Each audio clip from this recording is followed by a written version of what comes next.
ओम नमो भगवते वासुदेवाय।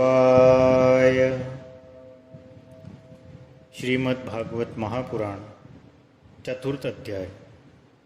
कंस के हाथ से छूटकर योग माया का आकाश में जाकर भविष्यवाणी करना। श्री शुकदेव जी कहते हैं, परीक्षित, जब वसुदेव जी लौट आए तब नगर के बाहरी और भीतरी सब दरवाजे अपने आप ही पहले की तरह बंद हो गए। इसके बाद नवजात शिशु के रोने की ध्वनि सुनकर द्वारपालों की नींद टूटी। वे तुरंत भोजराज कंस के पास गए और देवकी को संतान होने की बात कही। कंस तो बड़ी आकुलता और घबराहट के साथ इसी बात की प्रतीक्षा कर रहा था। द्वारपालों की बात सुनते ही वो झटपट पलंग से उठ खड़ा हुआ और बड़ी शीघ्रता से सूतिका गृह की ओर झपटा। इस बार तो मेरे काल का ही जन्म हुआ है, यह सोचकर वो विहल हो रहा था, और यही कारण है कि उसे इस बात का भी ध्यान न रहा कि उसके बाल बिखरे हुए हैं। रास्ते में कई जगह वह लड़खड़ा कर गिरते गिरते बचा। बंदी गृह में पहुंचने पर सती देवकी ने बड़े दुख और करुणा के साथ अपने भाई कंस से कहा, मेरे हितैषी भाई, यह कन्या तो तुम्हारी पुत्र वधू के समान है, स्त्री जाति की है, तुम्हें स्त्री की हत्या कदापि नहीं करनी चाहिए।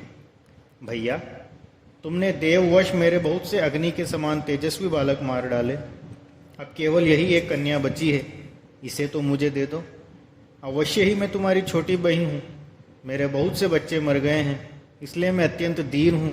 मेरे प्यारे और समर्थ भाई, तुम मुझ मंदभागिनी को ये अंतिम संतान अवश्य दे दो।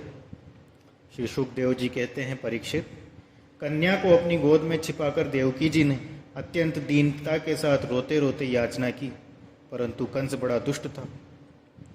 उसने देवकी जी को झिड़ककर उनके हाथ से वह कन्या छीन ली। अपनी उस नन्ही सी नवजात भांजी के पैर पकड़कर कंस ने उसे बड़े जोर से एक चट्टान पर दे मारा। स्वार्थ ने उसके हृदय से सौहार्द को समूल उखाड़ फेंका था, परंतु श्री कृष्ण की वह छोटी बहन साधारण कन्या तो थी नहीं, देवी थी। उसके हाथ से छूटकर तुरंत आकाश में चली गई और अपने बड़े बड़े हाथों में आयुध लिए हुए दीख पड़ी। वह दिव्यमाला, वस्त्र, चंदन और मणिमय आभूषणों से विभूषित थी। उसके हाथों में धनुष, त्रिशूल, बाण, ढाल, तलवार, शंख, चक्र और गदा, ये 8 आयुध थे। सिद्ध, चारण, गंधर्व, अप्सरा, किन्नर और नागगण बहुत सी भेंट की सामग्री समर्पित करके उसकी स्तुति कर रहे थे। उस समय देवी ने कंस से यह कहा, अरे मूर्ख, मुझे मारने से तुझे क्या मिलेगा? तेरे पूर्व जन्म का शत्रु तुझे मारने के लिए किसी स्थान पर पैदा हो चुका है। अब तू व्यर्थ निर्दोष बालकों की हत्या न किया कर। कंस से इस प्रकार कहकर भगवती योगमाया वहां से अंतर्धान हो गई और पृथ्वी के अनेक स्थानों में विभिन्न नामों से प्रसिद्ध हुई। देवी की यह बात सुनकर कंस को असीम आश्चर्य हुआ। उसने उसी समय देवकी और वसुदेव को कैद से छोड़ दिया और बड़ी नम्रता से उनसे कहा, मेरी प्यारी बहन और बहनों जी, हाय हाय, मैं बड़ा पापी हूँ। राक्षस जैसे अपने ही बच्चों को मार डालता है, वैसे ही मैंने तुम्हारे बहुत से लड़के मार डाले। इस बात का मुझे बड़ा खेद है। मैं इतना दुष्ट हूँ कि करुणा का तो मुझ में लेश भी नहीं है। मैंने अपने भाई, बंधु और हितैषियों तक का त्याग कर दिया। पता नहीं अब मुझे किस नरक में जाना पड़ेगा। वास्तव में तो मैं ब्रह्मगाती के समान जीवित होने पर भी मुर्दा ही हूँ। केवल मनुष्य ही झूठ नहीं बोलते, विधाता भी झूठ बोलते हैं। उसी पर विश्वास करके मैंने अपनी बहन के बच्चे मार डाले। ओह, मैं कितना पापी। तुम दोनों महात्मा हो, अपने पुत्रों के लिए शोक मत करो। उन्हें तो अपने कर्मों का ही फल मिला है। सभी प्राणी प्रारब्ध के अधीन हैं, इसी से वे सदा सर्वदा एक साथ न रह सकते। जैसे मिट्टी के बने हुए पदार्थ बनते और बिगड़ते रहते हैं, परंतु मिट्टी में कोई अदल बदल नहीं होती, वैसे ही शरीर का तो बनना बिगड़ना होता ही रहता है, परंतु आत्मा पर इसका कोई प्रभाव नहीं पड़ता।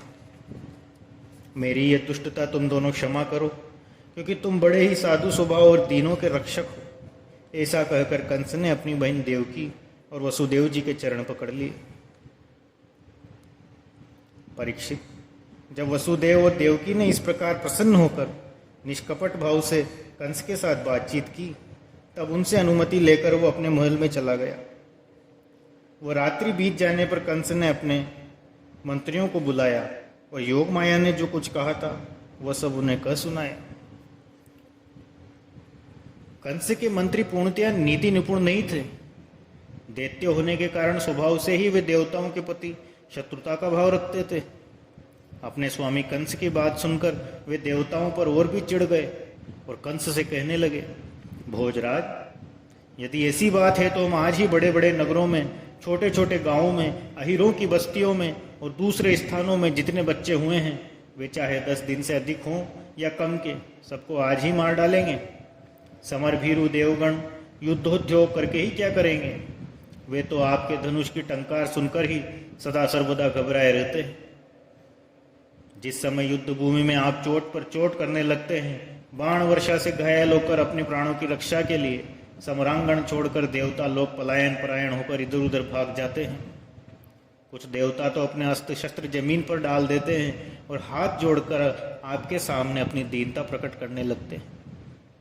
कोई कोई अपनी चोटी के बाल तथा कच्छ खोलकर आपकी शरण में आकर कहते हैं कि हम भयभीत हैं, हमारी रक्षा कीजिए। आप उन शत्रुओं को नहीं मारते जो अस्त्र शस्त्र भूल गए हों, जिनका रथ टूट गया हो, जो डर गए हों, जो लोग युद्ध छोड़कर अन्यमनस्क हो गए हों, जिनका धनुष टूट गया हो या जिन्होंने युद्ध से अपना मुख मोड़ लिया हो, उन्हें भी आप नहीं मारते। देवता तो बस वहीं वीर बनते हैं जहाँ कोई लड़ाई झगड़ा न हो। रणभूमि के बाहर वे बड़ी बड़ी डींग हाँकते हैं।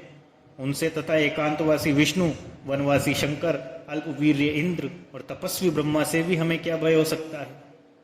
फिर भी देवताओं की उपेक्षा नहीं करनी चाहिए, ऐसी हमारी राय है, क्योंकि है तो वे शत्रु ही। इसलिए उनकी जड़ उखाड़ फेंकने के लिए आप हम जैसे विश्वास पात्र सेवकों को नियुक्त कर दीजिए।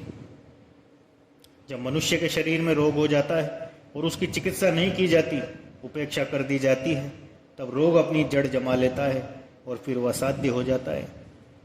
अथवा जैसे इंद्रियों की उपेक्षा कर देने पर उनका दमन असंभव हो जाता है, वैसे ही यदि पहले शत्रु की उपेक्षा कर दी जाए और वह अपना पांव जमा ले तो फिर उसको हराना कठिन हो जाता है। देवताओं की जड़ है विष्णु और वो वहाँ रहता है जहाँ सनातन धर्म है। सनातन धर्म की जड़ है वेद, गो, ब्राह्मण, तपस्या और वे यज्ञ जिनमें दक्षिणा दी जाती है। इसलिए भोजराज, हम लोग वेदवादी ब्राह्मण, तपस्वी, याज्ञिक और यज्ञ के लिए घी आदि अवश्य प्रदान कर देने वाली गायों को पूर्ण रूप से नाश कर डालेंगे। ब्राह्मण, गो, वेद, तपस्या, सत्य, इंद्रिय दमन, मनोनिग्रह, श्रद्धा, दया, तितिक्षा और यज्ञ विष्णु के शरीर है। वह विष्णु ही सारे देवताओं का स्वामी तथा असुरों का प्रधान द्वेषी है, परंतु वह किसी गुफा में छिपा रहता है।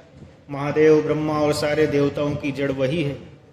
उसको मार डालने का उपाय यह है कि ऋषियों को मार डाला जाए। श्री सुखदेव जी कहते हैं, परीक्षित, एक तो कंस की बुद्धि स्वयं ही बिगड़ी हुई थी, फिर उसे मंत्री ऐसे मिले थे जो उससे भी बढ़कर दुष्ट थे। इस प्रकार उनसे सलाह करके काल के फंदे में फंसे हुए असुर कंस ने यही ठीक समझा और कि ब्राह्मणों को ही मार डाला जाए। उसने हिंसा प्रेमी राक्षसों को संत पुरुषों की हिंसा करने का आदेश दे दिया। वे इच्छा अनुसार रूप धारण कर सकते थे।